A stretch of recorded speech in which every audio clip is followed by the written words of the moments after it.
And then, eventually into the chemical and the substance abuse to the point where, something did get its hooks in me to the point where I compromised all that shit. Yeah.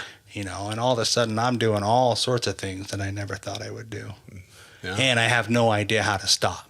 Right. And the amounts that you're taking continue to grow. Right. Mm-hmm. Like grow and grow and grow. Like we keep redrawing the line in the sand after that first compromise. Cause I can relate, bro. Like I remember specifically saying, I will never do powders. Right.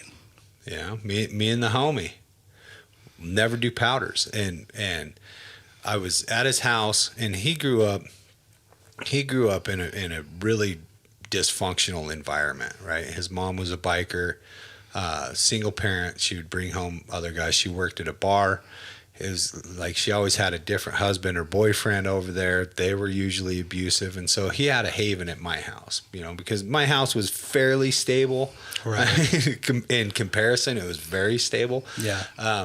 But I remember his mom would make him work at the bar, but we could hang out at his house while he was at work. And we were young, like 14, 13, 14 years old. And we're hanging out, and I had no idea that he had started doing powders. None, up until that point. He started without telling you. Yeah. Huh. Right? Interesting. I had no idea. And so he got home from work, and a couple other friends had some crank, and he came in real excited. He's like, "Hey, where's my line, motherfucker?"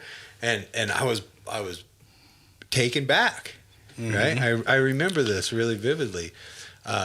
And then it was offered to me, right? And there was a choice to be made, and my choice was to fall in line with the pack, right? I never even discussed it. Mm-hmm. I never even said, "Hey, bro, what about our commitment to never do powders?" I felt it. Right. I remember our commitment. I remember the feeling of angst and being afraid of what was going to happen. But that was the first time that I ever did meth was that day, and I remember it because meth ended up becoming my go-to for a very long time. Yeah. By age 15, 16, I was a daily meth user, and I did that until I was 24, and that was my first experience with it, was crossing a line that I swore I never would cross. Mm-hmm. And progressing from there.